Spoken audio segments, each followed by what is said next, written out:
Bendiciones, iglesia, me alegra saludarlos y tener la oportunidad de parte de Dios de compartir con ustedes este mensaje. El tema es perspectiva divina. El título, queja y desobediencia. El propósito es examinar nuestras vidas para sacar de ellas la queja y la desobediencia, y a partir de hoy determinar obedecer a Dios con un corazón agradecido, porque con todo Él tiene propósito. La base bíblica principalmente la encontraremos en Éxodo capítulo 16, pero también compartiremos Romanos 8:28, Romanos 12:2 y Génesis capítulo 2, versículos 1 al 3. Desde que empezamos a comer alimentos por primera vez, nosotros mostramos nuestra aceptación o nuestro rechazo por cada uno de ellos. Cada uno de los que tenemos el privilegio de ser padres, quizá tenemos presente ese momento en donde les estábamos dando esas primeras comidas a nuestros hijos, a nuestras hijas, y veíamos su expresión de aceptación o rechazo de cada una de ellas, cómo se deleitaban con algunas de ellas y cómo les hacían el quite a otras. Y probablemente si tienes un bebé en casa o has tenido la oportunidad de alimentar a alguno, puedes notarlo en sus gestos, en la cara, cuando acepta o cuando rechaza el alimento que se le está dando. Y en la medida en que nosotros crecemos, empezamos a ser más conscientes de otros factores que van mucho más allá de si me gusta ese alimento o si no me gusta ese alimento. Y depende en gran parte pues, de la formación que hemos recibido por parte de nuestros papás, de nuestros cuidadores. Y entonces empezamos a consumir determinados alimentos porque son ricos en proteínas, porque son nutritivos, porque son saludables, entre otros muchos factores. O porque sencillamente es lo que hay para comer y punto, se lo come. Y aunque todos tienen gustos y preferencias particulares, no todos tienen la opción de elegir lo que quieren comer. Hace poco tiempo escuché la historia de un atleta nicaragüense que se llama Junior Oporta. Este hombre ha enfrentado diversas dificultades a lo largo de su vida, empezando desde los 6 meses de nacido con el abandono y sufriendo dificultades económicas que lo llevan incluso a irse a la escuela sin haber comido absolutamente nada. Él esperaba, cuenta su historia, que esperaba la oportunidad para recolectar en una bolsa lo que dejaban en el comedor y así poder comer él y llevar a su familia. Y siempre que llegaba a casa decía que era una bendición que le habían dado. Este hombre agradecía a Dios por la comida que él le había suplido ese día. Y sin ir tan lejos, sé el caso de otro hombre. Tenía un hermano y su mamá trabajaba desde muy temprano en restaurantes y en casas de familia. Se iba al trabajo y dejaba a sus hijos en la habitación en donde vivían. Regresaba por la noche, más o de las 7 de la noche, con un revuelto de comida, trozos de pollo, de carne, y ese era el alimento de ellos en esa noche. Sus hijos no se preguntaban si esa comida estaba manoseada o ha sido mordida, simplemente con ese deseo y esas ansias de poder saciar su hambre. Y desde los 7 u 8 años este hombre decidió salir a trabajar para poder ayudar en el sustento de su casa, de su familia, para mejorar esas condiciones económicas. Ese es el caso del pastor Ludwig. Él describe cómo muy de vez en cuando, un domingo, no tenían nevera, podían comprar un pequeño trocito de mantequilla y la guardaban en un tarro con agua para que no se les derritiera. Y cómo anhelaba y cómo disfrutaba comerse ese pan con mantequilla que compartía con su hermano. Y hoy en día él se asombra al ver algunas personas que no son agradecidas con lo que tienen para comer, diciendo, no, eso no me gusta, eso es mucho, eso es poquito, eso está muy frío, muy caliente, y pareciera que no se conforman con nada. Definitivamente, si vemos el ejemplo de estas dos personas, son personas que a pesar de las dificultades que han enfrentado en la vida, agradecen a Dios por los momentos que han vivido, por los días que les ha permitido vivir y por la provisión que han recibido de su mano. Realmente no existe un gran número de personas que reaccionen de esta manera. Y si analizamos nuestras vidas, quizá podamos recordar momentos ante los cuales, por circunstancias menos relevantes, nos hemos quejado. En lugar de agradecer, quizás hemos hablado mal de la situación que estábamos atravesando. Muchas veces el hambre y la necesidad hace que las personas desarrollen la humildad que se requiere para ser agradecidos con Dios. Pero eso depende mucho del corazón de la persona. La persona puede recibirlo de una buena manera o una mala manera, eso depende de lo que haya dentro de su corazón. Pues no todas las personas que padecen necesidad son humildes, y no todas las personas que cuentan con buenos recursos financieros son arrogantes. Vamos a mirar un poco la historia del pueblo de Israel. Podemos encontrar también queja en diversas situaciones. Una de esas situaciones la encontramos en Éxodo, en el capítulo 16. Este pasaje nos narra que el pueblo de Israel, después de salir de la tierra de Egipto, llegó al desierto de Sin. Leamos el versículo 2 en la traducción en lenguaje actual. Nos dice: allí en el desierto todos los israelitas comenzaron a quejarse de Moisés y de Aarón.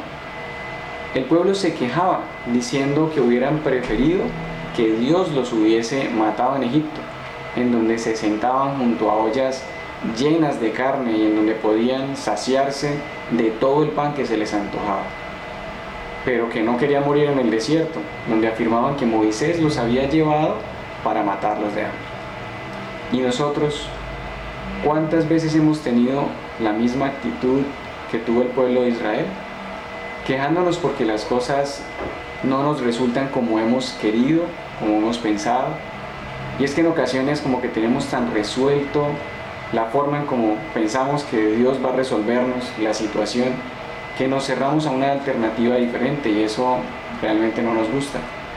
Somos quizá como aquellos bebés espirituales que no se sienten satisfechos con el bocado que tienen para comer y que no se detienen a pensar que existen otras personas que ni siquiera tienen con qué saciar su hambre.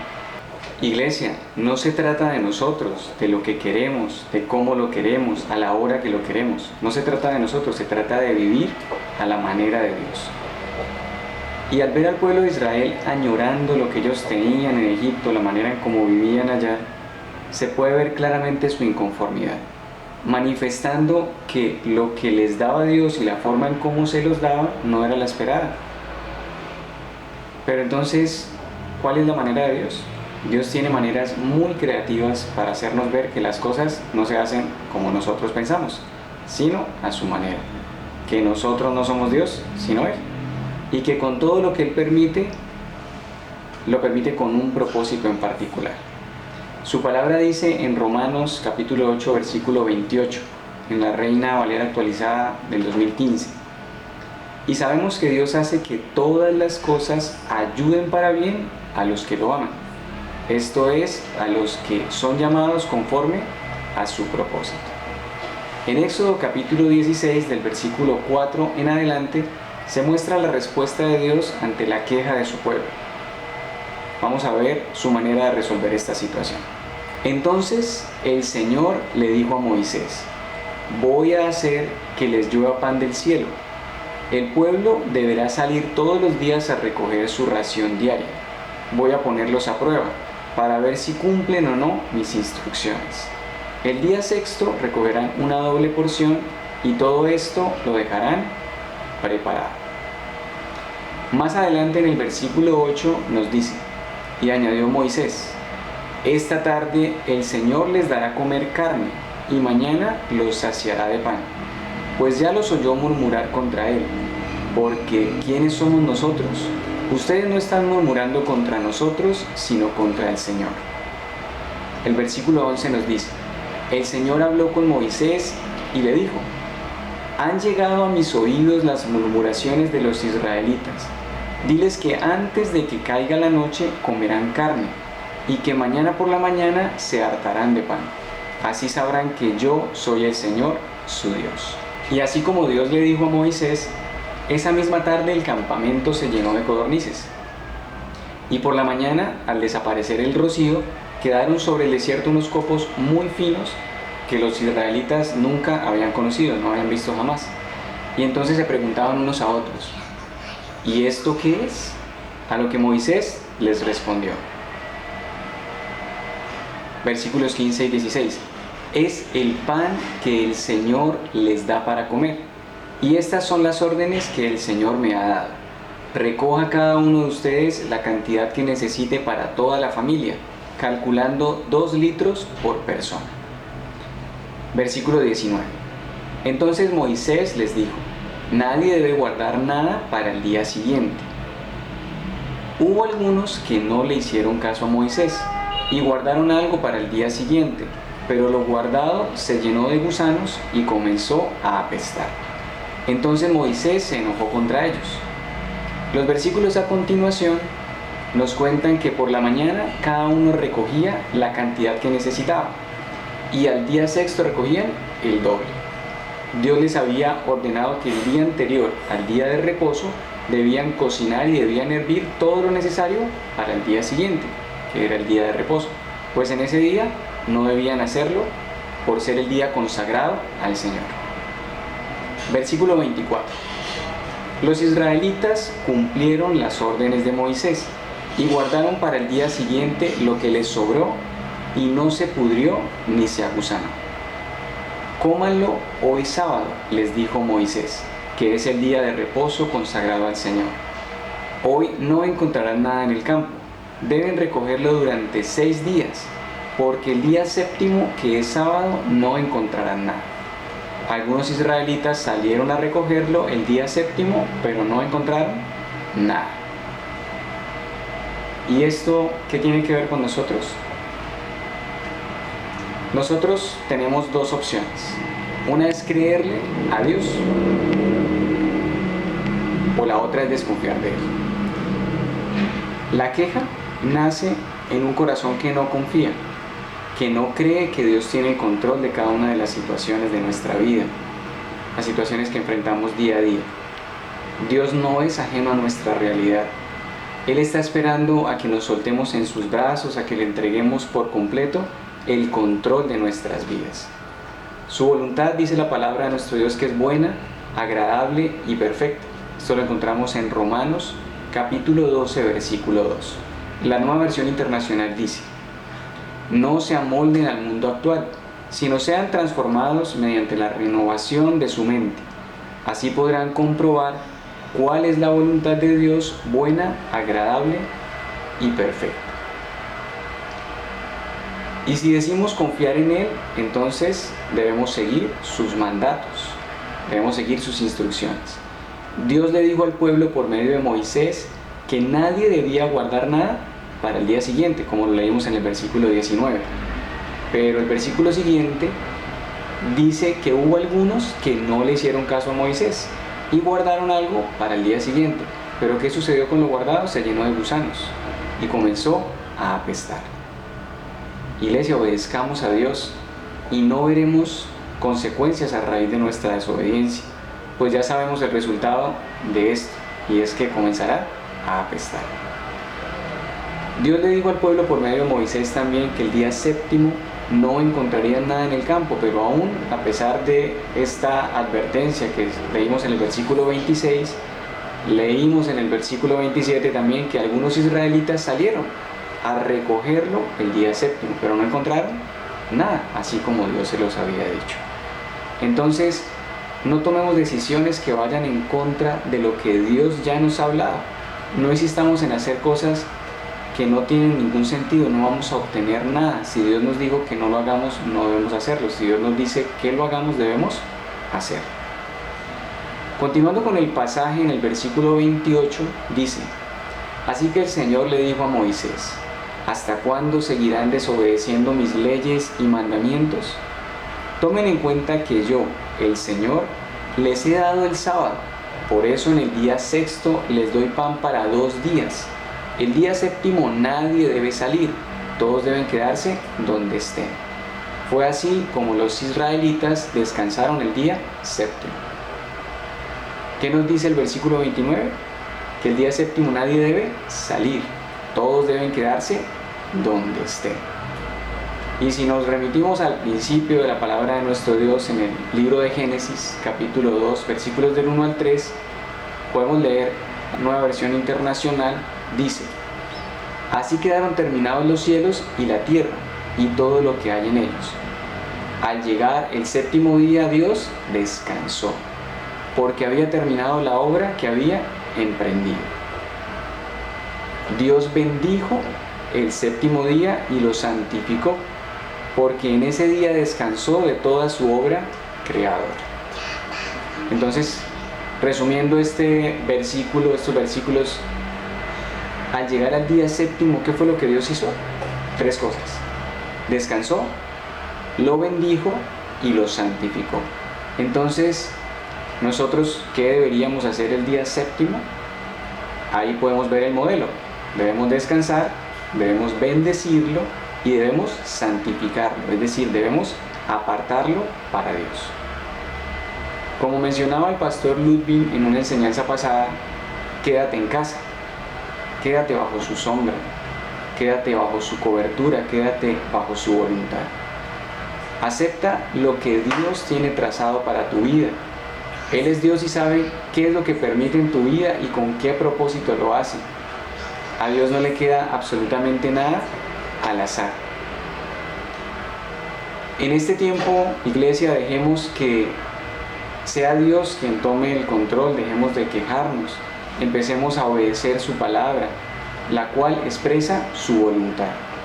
De esa manera vamos a descubrir el perfecto y el hermoso plan que Dios tiene para cada uno de nosotros, que Él lo diseñó desde antes de la fundación del mundo. Es tiempo que dejemos de quejarnos y empecemos a hacer la voluntad de Dios que está expresa en su palabra. De esa manera vamos a descubrir el perfecto plan de Dios que Él diseñó desde antes de la fundación del mundo para cada uno de nosotros. Y puede ser que quizá comprendamos incluso hasta por qué en alguna de las situaciones que hemos tenido que vivir. Finalmente, el versículo 35 del pasaje de Éxodo 16 nos dice: comieron los israelitas maná 40 años hasta que llegaron a los límites de la tierra de Canaán, que fue su país de residencia. Reflexionemos entonces.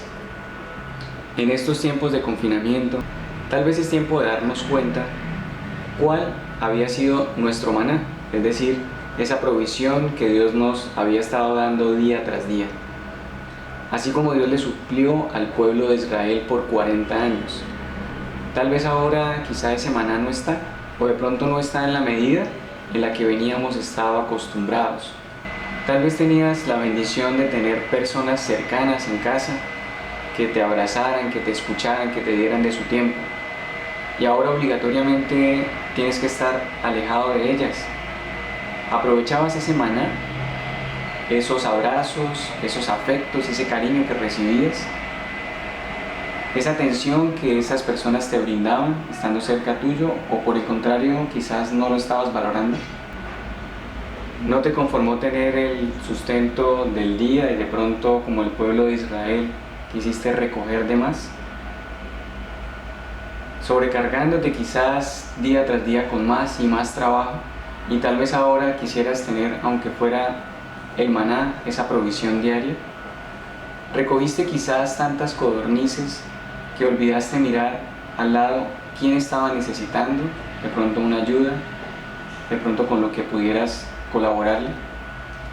Este es tiempo para reflexionar, es tiempo para corregir, es tiempo para enmendar, es tiempo para que al finalizar esta cuarentena puedas valorar en lugar de rechazar cada abrazo, cada consejo, el tiempo de aquellos que te aman y procuran tu bien, para darte cuenta que siempre se puede sacar tiempo para tu esposo, para tu esposa, para tus hijos, y poder practicarlo, no hacerlo solamente durante este tiempo, sino de aquí en adelante. Es tiempo para darnos cuenta que podemos ayudar a otros en lugar de quizá estar acaparando todo para nosotros mismos. Todas estas son enseñanzas de parte de Dios. Pensemos cuáles de ellas hemos estado pasando por alto, porque es tiempo de obedecer a Dios. Es tiempo de sanar nuestras relaciones, es tiempo de perdonar y de ser perdonado. Es tiempo de prepararnos para lo nuevo que Dios traerá a nuestras vidas. Señor, hoy vengo delante de ti a reconocer que en muchas ocasiones me he quejado, que he desconfiado de ti, de lo que tú has hablado en tu palabra. Quizá no he logrado comprender tus planes, que hoy comprendo que están muy por encima de lo que yo he imaginado. Tú, Señor, no te equivocas, y si tú me ordenas algo, yo hoy determino obedecerte. Ya no quiero seguir desobedeciendo a cada una de tus leyes, de tus mandamientos, de tus instrucciones. No quiero que el resultado de mis acciones, como leíamos en los versículos, apeste. Por el contrario, quiero ser olor fragante para ti, Señor. No quiero hacer cosas que vayan en contra de lo que tú has establecido. Yo quiero honrarte y quiero apartar de mi vida un tiempo exclusivo para ti. Quiero conocerte y quiero descubrir el plan que has trazado para mi vida y la de mi familia. En el nombre de Cristo Jesús. Amén. Iglesia, que Dios les bendiga.